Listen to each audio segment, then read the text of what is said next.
Hey friends. Well, it seems like the rain is following me or I'm following the rain. One of the two. I've been in the rain for 2 weeks. Yes, things could be worse. I get that, but I'm tired of the rain.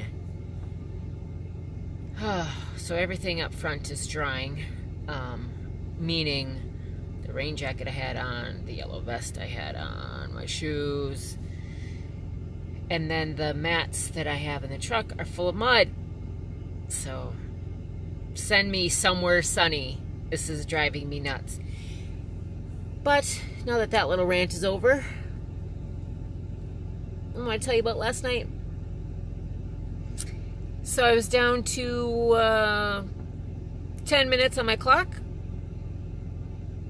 and I had to get to a truck stop, and GPS said I was 3 miles away. No problem. GPS also had me take a turn for the worst. So it was downpour raining. I followed GPS recommendation. Against my better judgment, I felt like, why is it having me turn here? I literally was like pausing to think, like, why am I turning here? But I followed GPS because it was raining and it was nighttime. GPS got me stuck on a road with such a tough turn. And the blacktop literally dropped off. I mean, there was no shoulder. It was blacktop drop to the grass, which it's been raining here forever, so was just mush. Long story, really short. So I got caught on the turn. When I went to back up, I don't know, I gotta have my transmission looked at because it bucks like a frickin' Bronco, and it wasn't overheated, and like, I just don't understand why my truck does this. I'll get back to that in a second.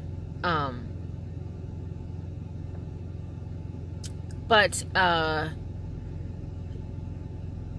I couldn't get backed up. I felt like I was going to jackknife. I mean, this was such a sharp turn. Now I'm trying to back up out of this sharp turn that I was already at a jackknife position. So it just happened to be that the gentleman that has a store, which he now uses for storage, because he's moved his business of like cultured marble, granite, that sort of thing. But he happened to be coming out of his storage and stopped and asked if I needed some help. And I said, oh gosh, I said, follow GPS, you know, and he's like, yeah, you took a turn just about a half a mile too short. Yep.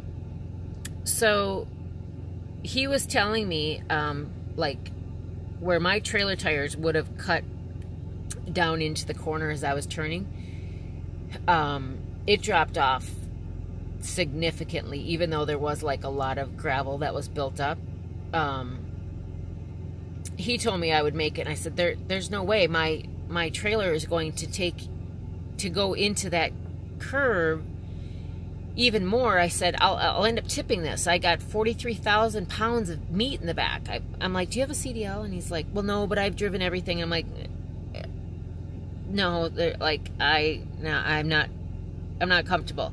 So I said no. So he's like, well, I got a buddy that's a heavy hauler. Do you want me to call him and see if he can come over and help us out? And I said, well, if it's not an imposition, you know, small town Kentucky, I love it. So he called the guy. The guy ended up coming over. He's been driving for 30 years, and he's like, yeah, you're right, you can't go forward. And I felt good that I didn't move forward any further because I would have toppled. And he's like, whew, this is tough. And for the first time, I let him get in my truck. and get me out of that situation. Now, he had 30 years of experience, has driven heavy equipment loads, oversized loads, and now he drives, you know, straight trailers like I do.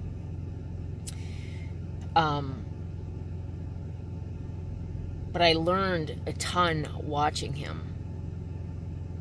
And even in that jackknife position, he kept moving. That trailer kept moving and didn't jackknife, didn't cause me any damage. And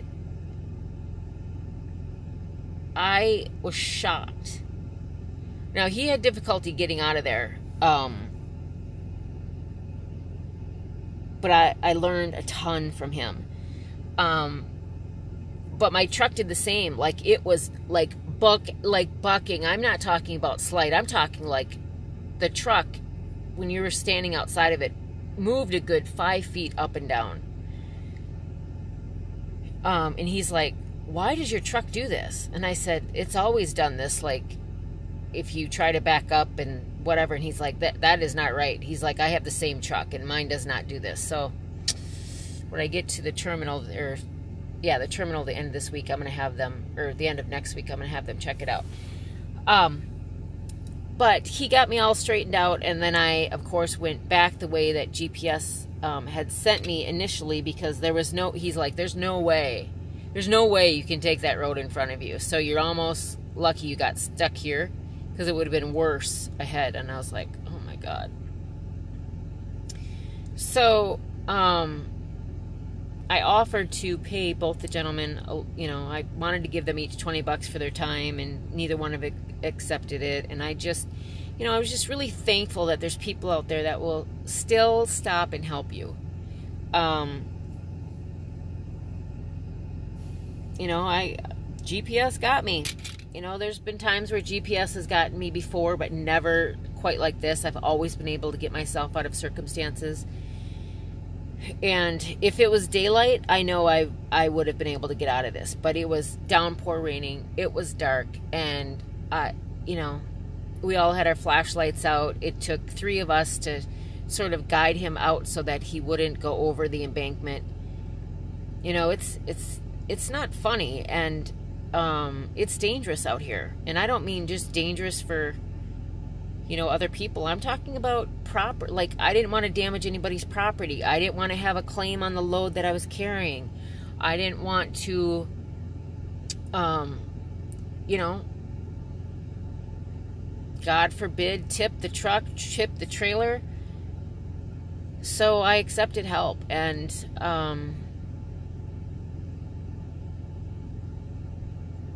you know, I drove to a truck stop, and I had an unpleasant night, because that's all I could think about was how I got stuck. And, you know, I got a violation for going over on my hours, of course, because I was driving longer because I had to get out of a situation. I noted it on my logs, but I still got a violation. So it is what it is. You know, that's the, I guess that's the least of my worries at that time, was that I got a violation and not a ticket, not an insurance claim, not a trip to the hospital. You know what I mean? Like, it could have been so much worse. So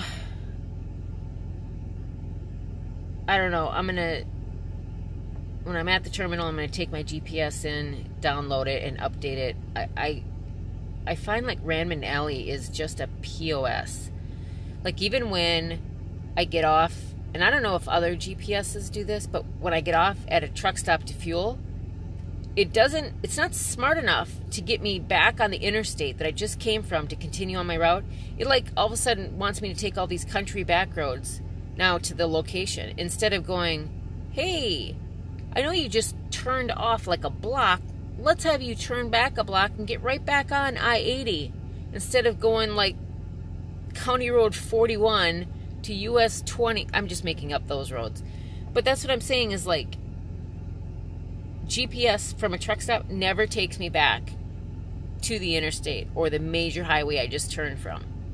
So I know I have to be smarter than the GPS, but last night I fell for its trickery and tomfoolery, and so yeah, I was had. But again, thankfully, I had help, and I don't know their names. I don't know who he drives for. I'm just really, really thankful that there are people that will help. And this guy was not in his truck. He was laying on his couch at home time. He got out, came out of his house into the rain late at night to help a driver that was stuck. Like that, I'll never forget that. And I hope that I can pay it forward. So, yeah. Hope that I can pay that forward. Alright, everybody, have a good Sunday. I'm just waiting to deliver, so I'm still sitting at the truck stop, but I'm back in the bunk because I can't look at the rain anymore. I'm so sick of it, but I've already talked about that. So, enjoy your Sunday. And we all know it. Be careful of those GPSs, because this is what happens. Truth. Bye.